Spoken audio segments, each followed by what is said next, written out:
Okay, so last class हमने practice question पूरा देख लिया।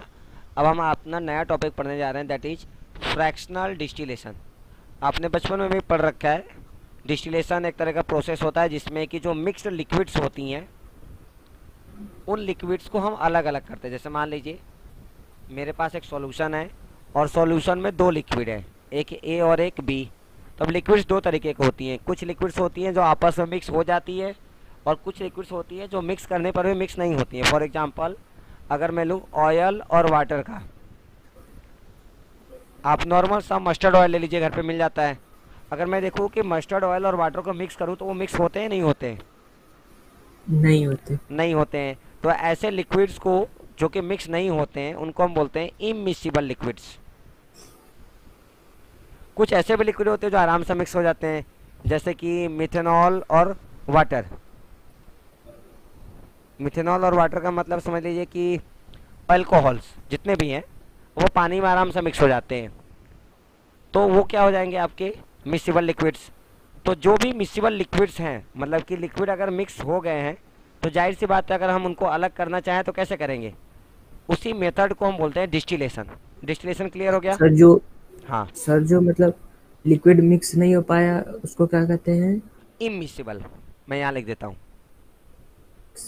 That is immiscible liquids. और जो मिक्स हो जाते हैं उनको हम बोलते हैं मिक्सिबल लिक्विड्स। क्लियर है? Yes sir. अब देखिए ऐसे बहुत से जगह खासकर इंडस्ट्री में ना बहुत यूज है इसका, मिक्सिबल और इमिसिबल का। फॉर एग्जांपल अगर मैं बात करूँ क्रूड ऑयल की, क्रूड ऑयल आपने थोड़ा बहुत जियोग्राफी में पढ़ रखा होगा। जब हम जमीन के अंदर से निकालते हैं तो हमें कच्चा तेल मिलता है, फिर हम उसी को रिफाइन करके उससे हम डीजल, केरोसिन, पेट्रोल सब अलग अलग बनाते हैं। ऐसा कुछ पढ़ा है आपने? हम्म। जो पेट्रोलियम होता है उसमें डीजल, केरोसिन सब मिलते हैं। हाँ। तो वो क्या होता है कि एक ही में मिल गया, अब सब मिला हुआ तो सबको अलग करना पड़ेगा। हाँ। तो किसी भी मिक्सिबल लिक्विड के मिक्सचर में से अलग अलग कंपोनेंट्स को अलग अलग करना क्या कहलाता है? डिस्टिलेशन। अब जो नाम यहाँ पर है फ्रैक्शनल, अगर मैं जो अलग करने वाला काम कर रहा हूँ और वो किस्तों में होगा, किस्तों का मतलब थोड़ा थोड़ा, फ्रैक्शन में, पहले थोड़ा सा फिर थोड़ा सा फिर थोड़ा सा, तो हम उसको क्या बोलेंगे फिर? Fractional distillation. आया समझ में? Yes sir. ठीक है, सबसे पहली चीज हमें क्लियर होनी चाहिए, फ्रैक्शनल डिस्टिलेशन का मतलब क्या है कि मिक्सिबल लिक्विड्स के कंपोनेंट्स को थोड़ा थोड़ा करके अलग कर देना। ये हमारा complete meaning of fractional distillation. इसका डेफिनेशन दिया हुआ आपके सामने, it can be defined as the process of separation. Separation का मतलब अलग अलग करना, टू और मोर मिक्सिबल लिक्विड्स। मिक्सिबल का मतलब जो मिक्स होंगे नहीं होंगे, होंगे। होंगे। इनको करने के दो तरीके होते हैं, एक तरीका है हमारा आइसोथर्मिक, जिसको हम आइसोथर्मल भी बोलते हैं, और एक हाँ। होता है आइसोबारिक। अब समझिएगा, आइसो का मतलब हमने पढ़ा इससे पहले कि नहीं कभी? नहीं, नहीं हमने पढ़े हैं नहीं तो पढ़ा। याद रखिएगा, आइसो का मतलब हमारे केमिस्ट्री में हमेशा सेम होता है। चाहे आइसो कह लीजिए, चाहे होमो कह लीजिए, चाहे लाइक कह लीजिए, तीनों का मीनिंग क्या है? सेम। तो आइसो आइसो का मतलब और तो, होमो हाँ और लाइक। हाँ, आइसो, होमो और लाइक तीनों का मतलब सेम होता है। ओके। अब समझिए, अगर आइसो कहा मैंने, इसका मतलब तो यहाँ से मीनिंग आ गया सेम। थर्मिक का मतलब थर्म से है। थर्म का मतलब कहीं सुना आपने थर्मोमीटर में? मतलब हीटिंग से आई थिंक। हाँ, वेरी गुड। तो हीटिंग से है, तो यहाँ पर क्या हो गया? Same heat. सेम हीट का मतलब टेम्परेचर बढ़ेगा घटेगा कांस्टेंट रहेगा। कांस्टेंट रहेगा। Very good. यानी कि एक ऐसा मेथड है जिसमें हम टेम्परेचर को कांस्टेंट रखेंगे, मतलब टेम्परेचर चेंज नहीं करेंगे, नहीं हो और बिना सकता। टेम्परेचर को चेंज किए हम जो भी मिक्सिबल लिक्विड्स थे उनको अलग अलग कर लेंगे। तो उस मेथड को बोलेंगे आइसोथर्मल फ्रैक्शनल डिस्टिलेशन। क्लियर है? हाँ। मीनिंग क्लियर होने चाहिए, इसमें कुछ भी रट्टा नहीं है, ये पूरा कॉन्सेप्ट है, जितना सुनेंगे समझेंगे उतना अच्छे से याद हो जाएगा।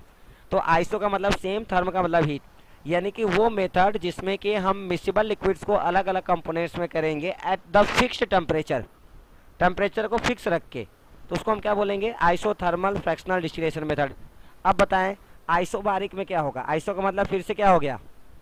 सेम। सेम। अब ढूंढिए हाँ। बार, बार वर्ड कहीं सुना आपने सॉल्यूशन में?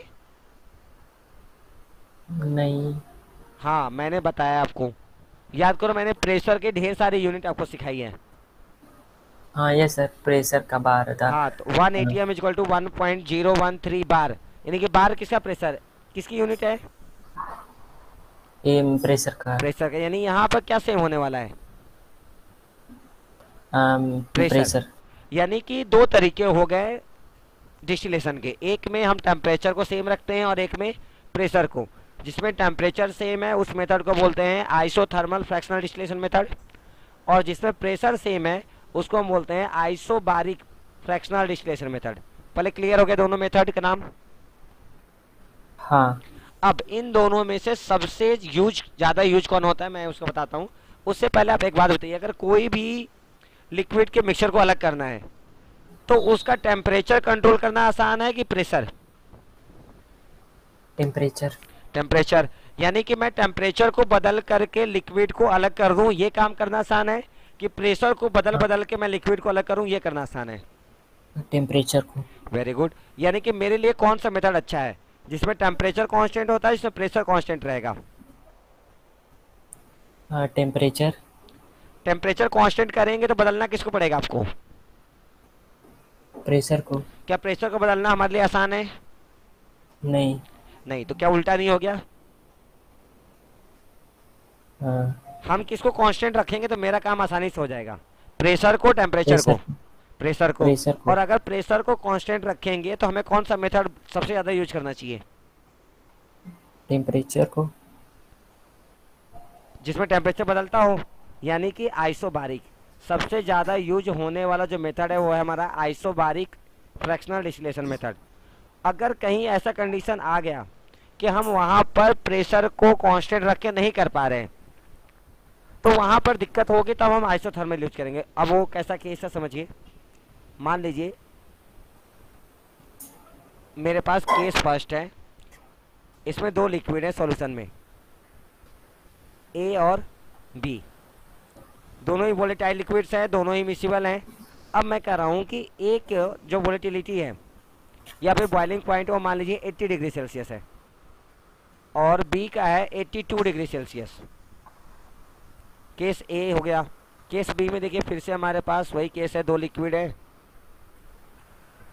दोनों लिक्विड का मिक्सचर मैंने बना दिया, दोनों ही वोलेटाइल है और ए का बॉइलिंग पॉइंट है 80 डिग्री सेल्सियस और बी का मान लीजिए 200 डिग्री सेल्सियस। अब मुझे दोनों कंपोनेंट को अलग अलग करने हैं। अब मान लो मैं अगर इसको हीट करना स्टार्ट करूं तो ऐसा तो है नहीं कि डायरेक्ट 200 डिग्री सेल्सियस टेम्परेचर आएगा, वो तो जीरो से बढ़ेगा धीरे धीरे। जब वो जीरो से बढ़ेगा तो पहले कौन आएगा टेम्परेचर? 80। अब मैं इस कंटेनर को यहाँ पे लॉक करता हूँ। जैसे 80 आएगा, बताओ ए के जितने भी कंपोनेंट्स होंगे वो वेपर में कन्वर्ट होने लगेंगे कि वो 200 पे कन्वर्ट होंगे? जब 80 पे ही होने लगेंगे। क्या 80 पर बी का कंपोनेंट का वेपर बनेगा? नहीं। नहीं। तो मैं क्या करूंगा, टेम्परेचर को थर्मोमीटर की हेल्प से रीडिंग लेता रहूंगा। जैसे मैं देखूंगा 80 आ गया, मैं टेम्परेचर को कांस्टेंट कर दूंगा और यहाँ पर वेपर इकट्ठा होने लगेंगे। वो वेपर किसके हैं? एक। ए के। फिर मैं क्या करूंगा, यहाँ पर छोटा सा होल बना दूंगा ऐसे और यहाँ पे एक कंटेनर और जोड़ दूंगा। अब बताइए जो वेपर बने हैं क्या ये वेपर सब इसमें आ जाएंगे? हाँ। वेपर किस फॉर्म में होते हैं, सॉलिड, लिक्विड, गैस? गैस में। गैस। अब मान लीजिए मैं यहाँ पर कूलिंग कर दूं, अगर मैं ठंडा करूंगा तो जो गैस के पार्टिकल्स थे वो फिर से क्या बन जाएंगे? लिक्विड। लिक्विड। अब बताइए यहाँ जो भी पार्टिकल्स मिले हैं लिक्विड के फॉर्म में वो कौन होंगे, ए के होंगे, बी के होंगे या दोनों के होंगे? ए के होंगे। क्या इस तरीके से मेरा लिक्विड आराम से अलग अलग हो जाएगा, यहाँ ए हो जाएगा और यहाँ जो बचा वो कौन है फिर? बी। क्या ये करना आसान था? Yes sir. आप बताओ ये कौन सा मेथड हो सकता है? मैं ऑप्शन आपको दे रहा हूँ, आइसोथर्मल या आइसोबारिक? आइसोबारिक हो सकता है। बारिक, क्योंकि थर्म जो हमारा हीट है वो तो कांस्टेंट था नहीं, मैंने हीट को ही तो चेंज कर करके किया इसको, तो यानी ये मेथड है हमारा आइसोबैरिक। क्लियर है? हाँ। अब मैं यही चीज यहाँ पे यूज करना चाहूँ, फिर मैं थर्मोमीटर की रीडिंग लूंगा और मेरा टेम्परेचर कितना आ गया, 80। Yes sir. क्या 80 और 82 के बीच में गैप बहुत ज्यादा है, बहुत कम है? बहुत कम है। बहुत कम है। तो क्या टेम्परेचर का थोड़ा सा भी बढ़ा तो यहाँ वेपर किसका मिलेगा फिर, ए का, बी का या दोनों का? थोड़ा सा बढ़ा देंगे 80 से ज्यादा तो दोनों का हाँ, मिलेगा। अब हो सकता है भाई, हम कंट्रोल हाँ कर रहे ही चीज, हो सकता है थोड़ा गैस ज्यादा लग जाए, हाँ पॉसिबिलिटी है कि नहीं है? हाँ है। है। या फिर मान लो ये 82 के बजाय 81 ही रहा हो, हाँ ये गैप जितना कम होगा, क्या हमारे लिए समस्या उतनी ज्यादा है? अब हाँ अगर मैं यस सर। हीट करूंगा तो यहाँ पर वेपर हमेशा ए का ही मिलेगा, या ए और बी दोनों के मिल सकते हैं? दोनों के मिल सकते हैं। अब मैं अगर यहाँ से इस वेपर को पास करूँ दूसरे कंटेनर में और इकट्ठा कर लूँ, तो बताओ इस लिक्विड में ए और बी मिलेंगे कि सिर्फ ए मिलेगा या सिर्फ बी मिलेगा? सर मतलब 80 डिग्री पे करेंगे तो ये नहीं, मिलेगा मान और लीजिए थोड़ी बहुत तो गलती हो ही सकती है ना, इंसान है। तब दोनों मिलेगा। दोनों मिल सकते हैं। दोनों मिलेगा नहीं मिलेगा अलग बात है, क्या दोनों मिल सकते हैं? हाँ तो क्या ये डेस्टिनेशन मेरे काम का है? है, उतना नहीं। नहीं है।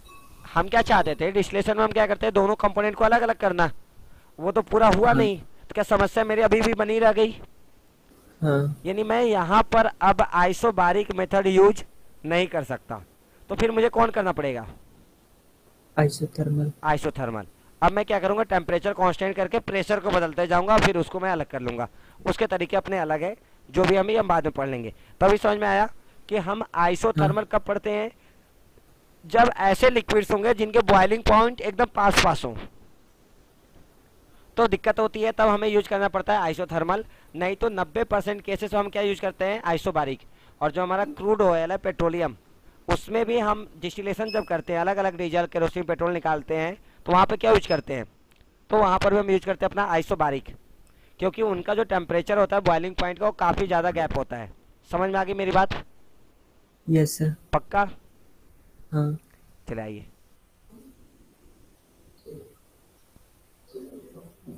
सबसे पहले हम पढ़ेंगे अपना आइसोथर्मल फ्रैक्शनल डिस्टिलेशन मेथड। बताइए सबसे ज़्यादा काम में यही आता है, दूसरा वाला आता है? आइसोबारिक आता है। आइसोबारिक आता है, लेकिन इसके बारे में थोड़ी आइडिया हमें होनी चाहिए, तो पढ़ लेते हैं।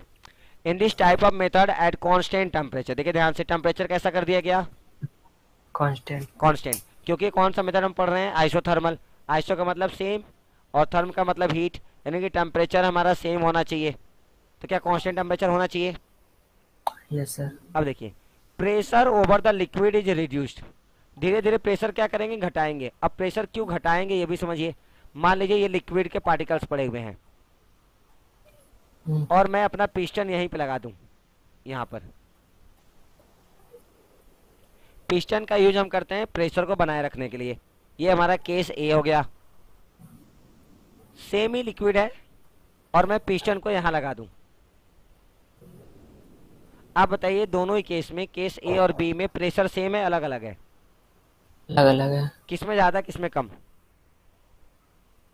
है सर। किसमें प्रेशर ज़्यादा है, किसमें प्रेशर कम है? हाँ बी वाले में कम है, ए वाले में ज्यादा। ए वाले में ज़्यादा है, बी वाले में कम है। आप बताओ, ए का प्रेशर तो ज़्यादा हो गया, हाँ ए में जो वेपर बनेगा और जो बी में हाँ वेपर बनेगा, दोनों में कौन सा वेपर ज़्यादा बनेगा, ए का बी का? बी का। बी का। इसका प्रेशर ज़्यादा है तो इसका वेपर क्या बन रहा है, कम। कम। और इसका प्रेशर कम है तो इसका वेपर क्या बन रहा है, ज़्यादा। हाँ क्या ये चीज़ हम पहले भी पढ़ रखे थे? हाँ यस सर। हाँ, चलो ठीक है। यानी कि मुझे समझ में आ गया, अगर मुझे किसी को अलग अलग करना है डिस्टिलेशन मेथड से, तो उसके वेपर बनाना पड़ेगा, और वेपर बनाने का आसान तरीका ये है कि हमें उसका प्रेशर धीरे धीरे क्या करना पड़ेगा, कम करना पड़ेगा। अब जैसे ही प्रेशर मैं कम करूंगा, लिक्विड दो टाइप की है, एक ए और एक बी। बी। अब बताइए हाँ दोनों ही वोलेटाइल हैं, तो क्या दोनों की वोलेटिलिटी सेम होगी अलग अलग होगी? मतलब दोनों क्या वो क्वेश्चन सर। दो कंपोनेंट है एक मिक्सचर में, ए और बी, हाँ दोनों ही वोलेटाइल हैं, तो दोनों की वोलेटिलिटी जो होती है, वोलेटिलिटी जानते हैं, हाँ यस सर। वो सेम होगी जो अलग अलग मतलब होगी? वेपर। हाँ, वेपर में कन्वर्ट होने की टेंडेंसी हाँ दोनों की यस सेम सर। होगी अलग अलग होगी? अलग अलग भी हो सकती है। हाँ, अलग अलग भी हो सकती है। अगर लिक्विड अलग अलग है तो वेपर प्रेशर भी अलग अलग आएगा। हाँ अब देखिए, यस। अब मैं धीरे धीरे क्या करूंगा, इसका प्रेशर कम करूंगा। जैसे मैं प्रेशर कम करूंगा, जिसकी वोलेटिलिटी ज़्यादा होगी, मैं मान लेता हूं कि ए की वोलेटिलिटी क्या है, ज़्यादा है, बिल्कुल जरूरी नहीं आप ए को ही माने, आप बी को भी मान सकते हैं। मैं बताऊँ ए को मानूं कि बी को? ए को। ए को। मैंने माना है ए की वोलेटिलिटी ज़्यादा है, यानी कि ए का वेपर आसानी से बनेगा मुश्किल से बनेगा? आसानी से। आसानी से। जैसे मैं ये प्रेशर कम करूँगा, मान लो पिस्टन मेरा यहाँ आके ऊपर सेटल हो गया, उस केस में यहाँ पर हमारा लिक्विड है और ये मैंने ब्लू कलर से अपना बना दिया वेपर। आप बताओ यहाँ पर वेपर किसके इकट्ठा हो जाएंगे? जिसका वेपर जल्दी बनेगा, जिसका वेपर लेट बनेगा? जिसका वेपर जल्दी, ए का जल्दी बनेगा। ए का जल्दी बनेगा। तो क्या मैं कह सकता हूँ यहाँ पर ए का वेपर ज्यादा बनेगा या फिर सिर्फ ए का बनेगा? ए का ज्यादा बनेगा। हाँ वेरी गुड। सिर्फ ए का बनेगा कहना गलत है, तो ए का वेपर ज्यादा बनेगा। मैं कह सकता हूँ इसमें अमाउंट जो है ना ए का सबसे ज्यादा हो गया, ठीक है। अब मैं क्या करूँगा, इसको पाइप से कनेक्ट करके दूसरे कंटेनर में पास कर दूंगा यहाँ से। बताओ इसमें कौन पास होगा, लिक्विड या गैस? सर गैस होगा। गैस। ये ब्लू वाला पूरा यहाँ पास हो जाएगा। फिर हम कूलिंग कर देंगे, और अगर हम कूलिंग कर देंगे तो बताइए क्या ये फिर से गैस में कन्वर्ट हो जाए, सॉरी लिक्विड में कन्वर्ट हो जाएगा? हाँ। आप बताइए इस लिक्विड में क्या है, ए है बी है या दोनों है? इसमें मतलब थोड़ा बहुत बी का पार्टिकल रहेगा, लेकिन ज्यादा रिच ए रहेगा। बहुत अच्छा, यही उम्मीद था। इसमें ए और बी दोनों हैं, लेकिन ए का अमाउंट ज़्यादा है और बी का अमाउंट कम है। बोलो बात समझ में आई? Yes sir. अब मैं क्या करूँगा, फिर से इसका प्रेशर कम करूँगा। प्रेशर कम करूँगा तो क्या यहाँ फिर से वेपर इकट्ठा होंगे? Yes sir. यहाँ पर वेपर किसके ज़्यादा इकट्ठा होंगे, ए के बी के या दोनों के? ए के होंगे। ए के। मैंने सवाल में पूछा था किसके ज़्यादा इकट्ठा होंगे, तो ए के वेपर और भी ज़्यादा हो गए। बी का वेपर बनेगा नहीं बनेगा यहाँ पर? बनेगा। बनेगा। क्या और भी कम हो गया? तो मैं इसको लिखता हूँ वेरी लेस। बोलो बात समझ में आई? Yes sir. अब मैं क्या करूँगा, फिर इसको पास करूँगा अगले कंटेनर में, फिर ठंडा करूँगा।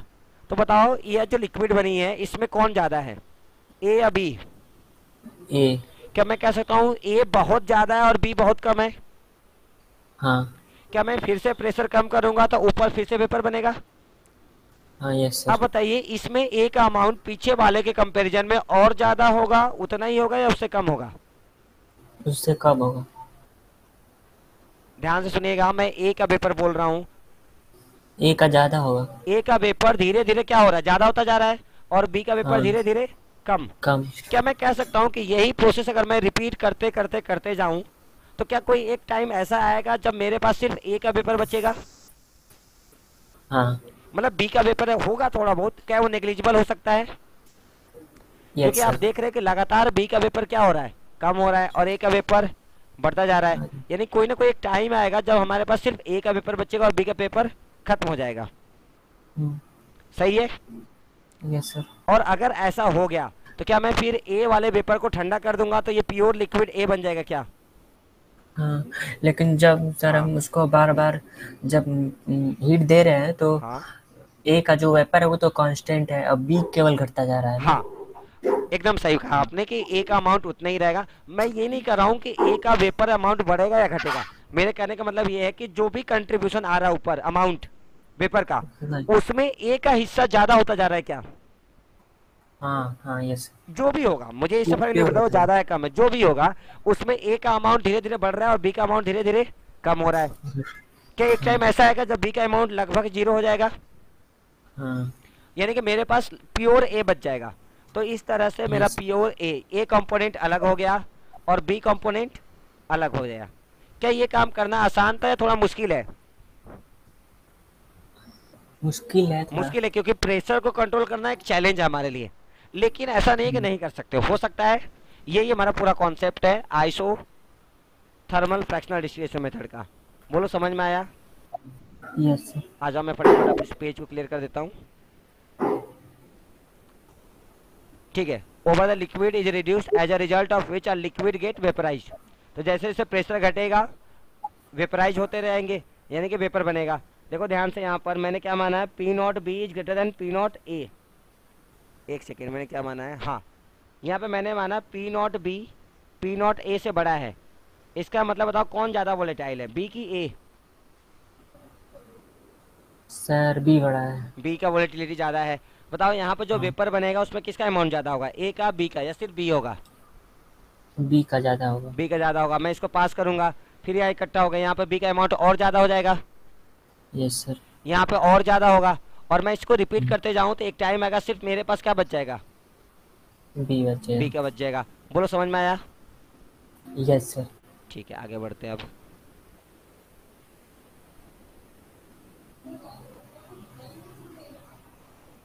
इसमें कैलकुलेशन नहीं है, लेकिन जो दूसरा वाला मेथड है जो सबसे ज़्यादा यूज होता है उसमें कैलकुलेशन भी है, और हम उसको अब कल बताएंगे। ठीक है, ये वाला हिस्सा भी हम कल स्टार्ट करते हैं। आपको भी 10 मिनट का ब्रेक दे देते हैं। आपका 8:30 से फिजिक्स की क्लास है, ठीक है। ठीक है। चलिए फिर हम लोग नेक्स्ट डे मिलते हैं, तो हम इसका आगे कंटिन्यू करेंगे, और मुझे उम्मीद है अगले टर्म पे हमारा ये डिस्टिलेशन मेथड पूरा खत्म भी हो जाएगा। बहुत अच्छा टॉपिक है, काफ़ी शानदार, आपकी पकड़ काफ़ी अच्छी हो रही है इस पर, तो ये जल्दी से आपको समझ में भी आ जाएगा। सर ये वाला जो चैप्टर है